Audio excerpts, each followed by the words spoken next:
I'm going to bring in TikTok into the conversation because there is this video that is making the rounds on TikTok, maybe on Instagram as well, and it has millions of views.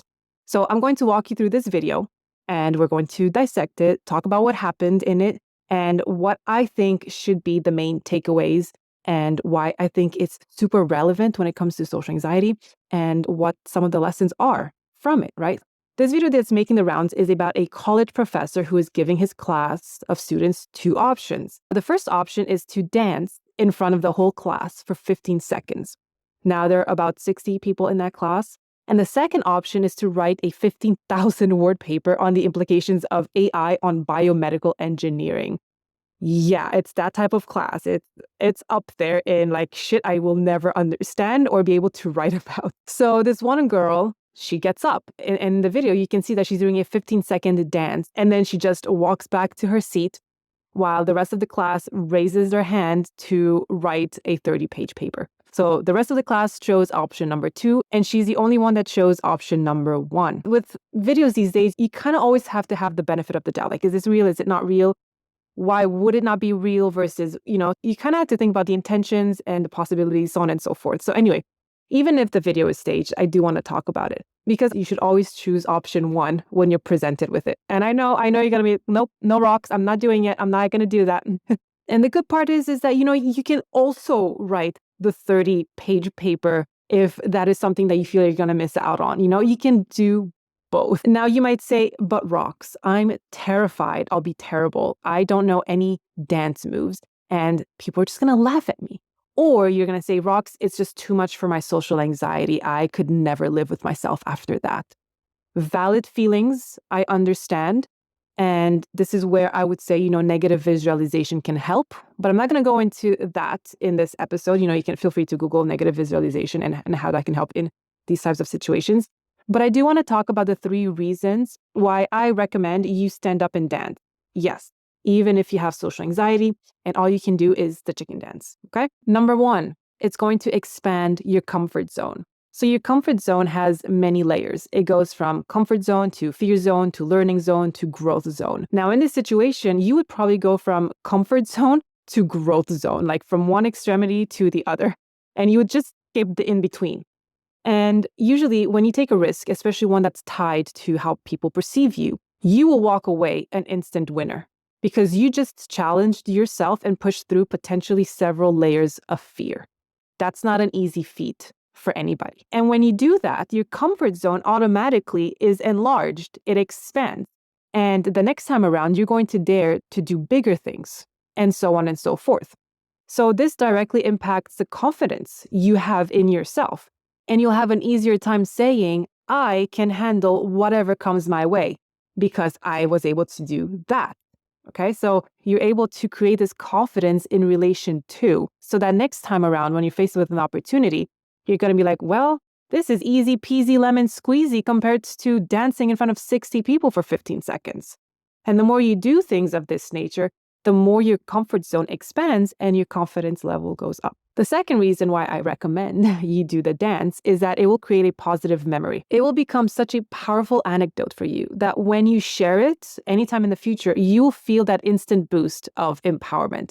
It's like you're going to be back in your body doing that dance and you're going to get all the amazing benefits of it all over again. It will also remind you that the dread you felt beforehand, when you were sitting down and you were getting ready to go up and dance, well, whatever it is that you felt at that moment was worth going through.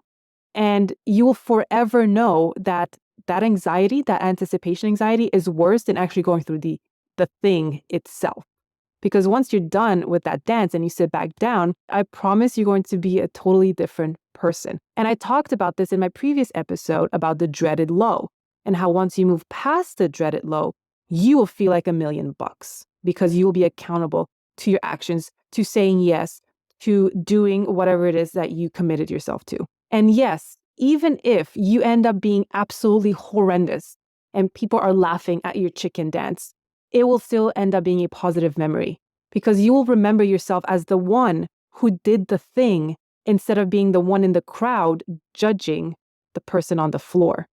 Especially if you know and you remember that you were the only one in that class to stand up.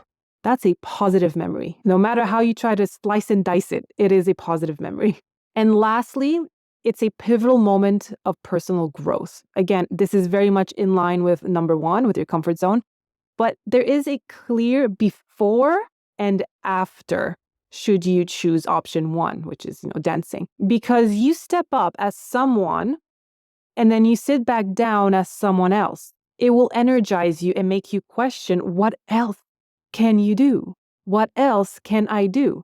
If I was able to stand up and dance and sit back down as a different version of myself, how many other versions are there of me that I can tap into? Now, the girl in the video did something no one else was capable of. Again, with the assumption that it is a real, unstaged video.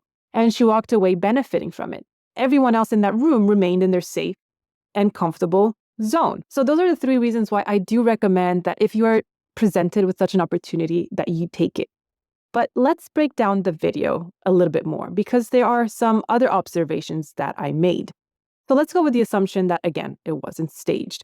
In the video, the people in the class did not react at all, even though the girl had some interesting breakdancing moves. She did a flip. They were quiet. They didn't whisper to each other. And they also didn't clap.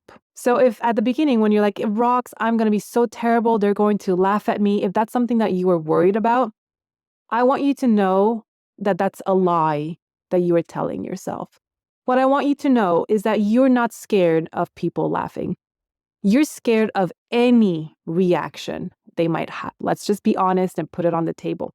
Whether they laugh, they whisper, or stay silent, you'll find evidence that points to them judging you. You'll have no problem making up a story in your mind about what they think of you, regardless of what the reaction was. And you'll find a way to spin that reaction in a negative light. You're scared of the thoughts you will have of yourself after you choose option one, because it doesn't matter what people will do. You'll think the reaction is a reflection of your performance. Secondly, let's assume this girl is a cheerleader and she's used to performing in front of people. So for her, it's just another day, another dance, another crowd. And it's not fair how easy it is for her to do that, right? And that's why she was able to just confidently shoot her hand up in the air. Whereas for you, it would be the end of the world. But here's what I want you to think about. Is it possible that at one point in time, it was also the end of the world for her? But she managed to go from her comfort zone to growth zone. And now it's just, again, easy peasy lemon squeezy for her to do this.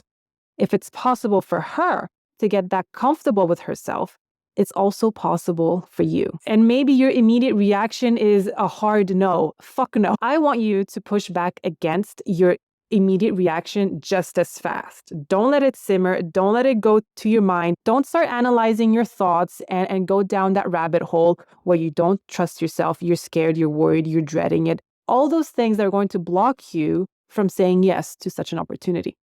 I want you to try to prove to yourself that you can confront your fear and that you will survive it. And not only survive it, but thrive after that. So that the moment you sit back down on your chair, that is a new starting point for you. It's you embarking on a new journey. And I'm going to leave you with this last question.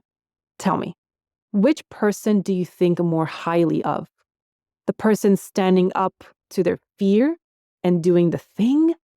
Or the ones laughing in their seat, too scared to try?